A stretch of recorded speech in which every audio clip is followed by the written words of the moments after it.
ایک گاؤں میں سگرا نام کی ایک تجربہ کار عورت رہتی تھی جو اپنے باورچی خانے کی مہارت کے لیے مشہور تھی۔ اس کے گھر کے سامنے ایک چھوٹا سا باغیچہ تھا جہاں وہ موسمی سبزیاں اگاتی تھی۔ اس سال اس نے کدو بویا تھا اور اللہ کی رحمت سے اتنے کدو پیدا ہوئے کہ وہ پورا باغیچہ بھر گیا۔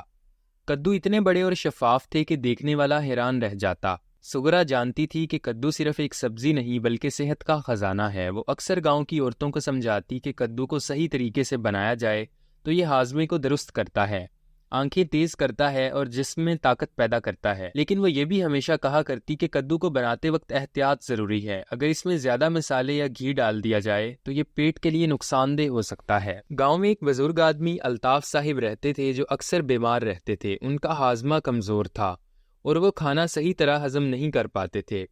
جب سگرا کو یہ بات پتہ چلی تو وہ ان کے گھر گئی اور ان کی بیوی کو کدو بنانے کا خاص طریقہ سکھایا۔ اس نے سمجھایا کہ پہلے کدو کو اچھی طرح دھو کر چھیل لیں اور پھر چھوٹے چھوٹے ٹکڑوں میں کاٹ لیں۔ پھر تھوڑے سے دیسی گھی میں پیاز کو ہلکا سا بھون لیں اور اس میں ادرک لہسن کا پیسٹ شامل کر دیں۔ جب یہ مسالہ پک جائے تو کدو کے ٹکڑے شامل کر دیں اور دھیمی آنچ پر پکا لیں۔ سگرا نے کہا کہ یاد رہے کدو کو زیادہ نہیں پکانا ورنہ اس کی خاصیت ختم ہو جاتی ہے، بس اتنا پکانا ہے کہ وہ نرم ہو جائے لیکن اس کی شکل برقرار رہے۔ الطاف صاحب کی بیوی نے بالکل ویسے ہی کدو بنایا جیسے سگرا نے بتایا تھا۔ جب الطاف صاحب نے وہ کدو کھایا تو انہیں بہت پسند آیا اور کچھ دنوں میں ان کا ہاضمہ بہتر ہونے لگا۔ یہ دیکھ کر گاؤں کے باقی لوگ بھی سگرا کے پاس گئے اور سبزی بنانے کے طریقے سیکھنے لگے۔ سگرا نے سب کو سمجھایا کہ ہر سبزی کی اپنی خاصیت ہوتی ہے اور اسے اس کے مطابق بنانا چاہیے۔ ایک دن گاؤں کی ایک نوجوان بہو رخسانہ نے سوچا اگر میں کدو میں زیادہ مسالے اور زیادہ گھی ڈال دوں تو ذائقہ اور بھی اچھا ہوگا۔ اس نے سگرا کی بات کو اہمیت نہیں دی اور اپنی مرضی سے کدو بنایا۔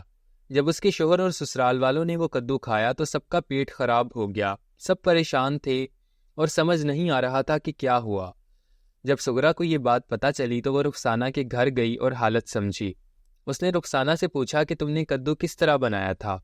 رخسانہ نے ساری بات بتائی تو سگرا نے اسے سمجھایا کہ بیٹا سبزی بنانا ایک فن ہے اور اس میں احتیاط بہت ضروری ہے۔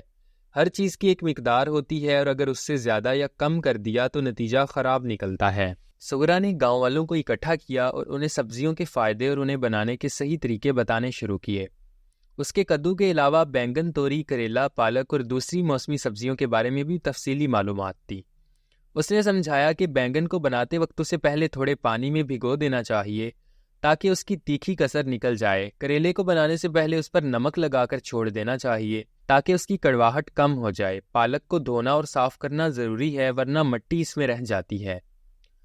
گاؤں کی چھوٹی لڑکیاں بھی اب سگرا کے گھر آنے لگیں اور اسے کھانا پکانا سیکھنے لگیں۔ سگرا بڑی مہربانی سے انہیں ہر چیز سکھاتی اور یہ بھی بتاتی کہ کھانے میں صاف صفائی کتنی ضروری ہے۔ وہ کہتی تھی بیٹا پکوان کو پاک تیار کرنا ایک عبادت کی طرح ہے۔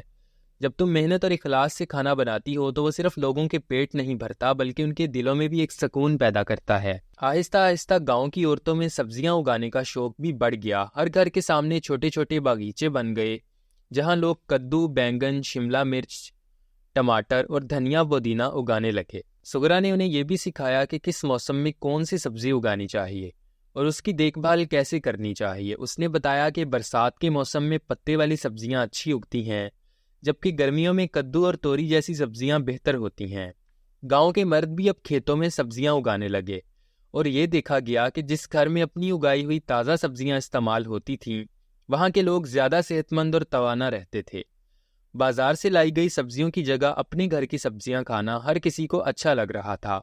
بچے بھی اب سبزیاں کھانے لگے کیونکہ انہیں پتہ تھا یہ ان کے باغیچے سے آئی ہیں۔ یہ کہانی سبق دیتی ہے صحت مند غذا اور سبزیوں کا استعمال زندگی کو بہتر بناتا ہے اور ہر چیز کو احتیاط اور سمجھداری سے استعمال کرنا چاہیے۔